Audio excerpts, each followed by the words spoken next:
बिस्मिल्लाहिर्रहमानिर्रहीम। अस्सलाम वालेकुम प्यारे बच्चों, कैसे हैं आप? यकीनन ठीक होंगे, तंदुरुस्त होंगे। हम पढ़ रहे हैं उर्दू और जमात है हमारी सोम, और इसमें आज जिस सबक को हमने पढ़ना है या जिस पे हम काम कर रहे हैं वो है रहमदिली के उन्वान से दरसी किताब का सबक नंबर 10, जिसको आज हम 5वें हिस्से में पढ़ेंगे। आज के सबक में जो चीज़ें आप सीखेंगे वो है कहानी सुनकर दोबारा वही कहानी खास खास निकात समेत ज़बानी सुना सकें और अपनी जमात के मयार के मुताबिक इमला लिख सकें। कहानी सुनना कई मुख्तलिफ ज़राए हैं, टेलीविज़न से, कंप्यूटर से, मोबाइल से भी कहानी सुन सकते हैं। घर में मौजूद दादा दादी, नाना नानी, बड़े जो बुज़ुर्ग होते हैं उनसे, अम्मी अब्बू से भी कहानी सुन सकते हैं, बहन भाइयों से भी कहानी सुन सकते हैं, और कमरा जमात में असातिज़ा से भी कहानी सुन सकते हैं। सुनना और उसके बाद उसको समझकर उसके ख़ास निकात को बयान करना या दोबारा बताना, ये हमारा आज का मकसद होगा। उसके साथ ही साथ आप जमात 3 में जो हमारे अब तक जितने अल्फाज हम सीख चुके हैं उनकी इमला आपसे करवाई जाए तो आप में इतनी अहलियत हो कि आप वो इमला भी कर सकें। इन चीज़ों को सीखने से कबल देखते हैं सबक का इस्लामी नुक्ता नज़र। आप सल्लल्लाहु अलैहि वसल्लम ने सहाबाए कराम को लिखने की तरगीब दी। चूंकि हम इमला पे काम कर रहे हैं तो यहाँ पे इसको देखिए, लिखने की तरगीब दी, जिसकी वजह से खुतबा हिज्जतुल विदा तक कई सहाबाए कराम लिखने के फ़न में माहिर हो चुके थे। बाद सहाबाए कराम नबी अकरम सल्लल्लाहु अलैहि वसल्लम की हर हदीस की इमला पर मामूर थे, और बाद सहाबाए कराम से नबी अकरम सल्लल्लाहु अलैहि वसल्लम खतूत की इमला करवाते थे, यानी इमला ज़बानी लिखना लिखवाते थे। हमने भी आज इसी की मशक करनी है और उसके साथ साथ कहानी का हमारा काम होगा। उससे पहले जल्दी से कर लेते हैं दोहराई। आपको कल एक काम दिया था, हंगामी सूरत हाल में क्या एहतियाती तदाबीर इख्तियार करनी चाहिए ये आप बताएंगे, और आपको एक छोटा सा काम ये दिया था कि 2005 में जो ज़िलज़िला आया था उससे मुतल्लिक़ कुछ मालूमात आपने जमा करनी थी। आप वो अपनी मुअल्लिमा को बताएंगे, और उसके साथ ही साथ किसान का खेत क्यों खुश्क हो गया था, ये हमारे कल की कहानी से मुतल्लिक़ एक सवाल है, ताकि मुझे पता चले कि कहानी किसको याद है, ताकि हम उतने अच्छे अंदाज में कहानी के बकिया हिस्से को आज फिर पढ़ सकें। तो आपने वीडियो को यहीं पे रोकना है और ये जो सवालात आपसे पूछे गए इनके जवाब देने हैं। हाँ जी, आपने इनके जवाब दिए, बताया अपनी मुअल्लिमा को। अच्छा जी, मुझे बताइए कि दूसरों के काम आना कैसी आदत है? अच्छी आदत है। आप में से कौन कौन सा बच्चा दूसरों के काम आता है? आप सब आते हैं। किस किस तरह से? हाँ जी, अगर किसी दोस्त ने काम ना किया हुआ हो तो उसको काम मुकम्मल करवाते हैं, पेंसिल ना हो तो पेंसिल देते हैं, जो अपने तफरीह के वक्त खाने पीने के लिए कुछ ना लाया हुआ उसको वो भी देते हैं।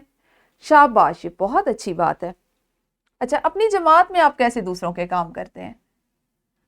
बिल्कुल सही है। अगर किसी को उसका बस्ता उठाने में मुश्किल हो रही हो तो उसकी मदद कर देते हैं।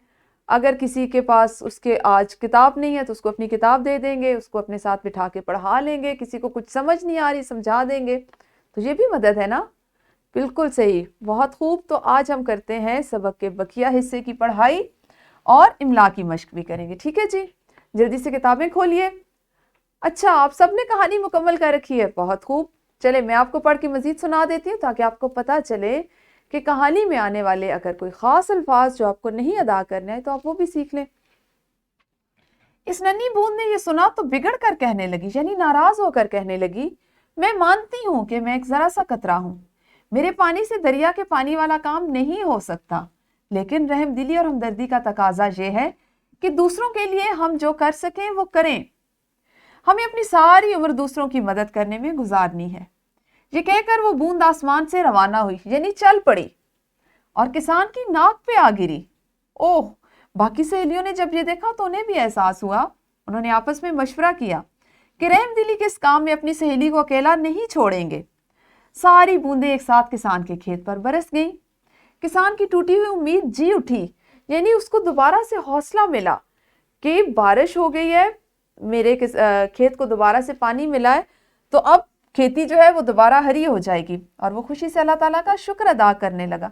प्यारे बच्चों, ये बात बहुत ज़रूरी है कि आपको जब भी कोई नेमत मिलती है, आपकी मुश्किल दूर होती है, तो हर हाल में ज़रूर अल्लाह ताला का शुक्र अदा करना सीखें। सारी बूंदों के बरसने से किसान का खेत हरा हो गया। प्यारे बच्चों, रहमदिली बहुत कीमती एहसास है। जब भी हम किसी को परेशानी में देखें तो हमें इसकी मदद करनी चाहिए। کسی کو مصیبت میں دیکھ کر کیا کرنا چاہیے؟ کسی کو مصیبت میں دیکھ کر، پریشانی میں دیکھ کر اس کی مدد کرنی چاہیے. تو آپ بھی دوسروں کی مدد کریں گے، آپ تو پہلے سے کرتے ہیں. شاباش. اچھا جی، ایک سرگرمی کر لیتے ہیں. یہ سبق چونکہ کہانی کی صورت میں ہے، ایسا ہی ہے نا، جس میں مختلف کردار ہیں. ایک بوند ہے، پھر اس کی دوسری سہیلیاں بوندیں ہیں، پھر اس میں کسان ہے، پھر آپ نے دیکھا کہ ایک پورا منظر ہے جس میں پرندے ہیں اس کا سوکھا ہوا کھیت اور اس طرح کی چیزیں. ٹھیک ہے، تو کہانی کی صورت میں اب آپ نے کیا کرنا ہے، دو طلبہ کی جوڑیوں میں کہانی ایک دوسرے کو سنانی ہے. ٹھیک ہے، اور وہ خاص باتیں جو نکات کی صورت میں آپ کو پتہ ہونی چاہیے کہ اس کہانی کا مقصد کیا تھا اور کون کون سی باتیں خاص ہیں، وہ تو آپ نے ضرور بتانی ہے. ٹھیک ہے، جلدی سے 2 منٹ لیجئے اور آپ دونوں دوست مل کر یہ کہانی ایک دوسرے کو سنائیے. جی کہانی سنائی، کیسا لگا آپ کو کہانی سنانا؟ بہت خوب. آپ اس کی مشق اکثر اپنی جماعت میں کر سکتے ہیں، اس سے آپ کو زیادہ اچھا لگے گا. ایک سرگرمی یہ ہے کہ سبق کے اقتباس کی املا لکھیں.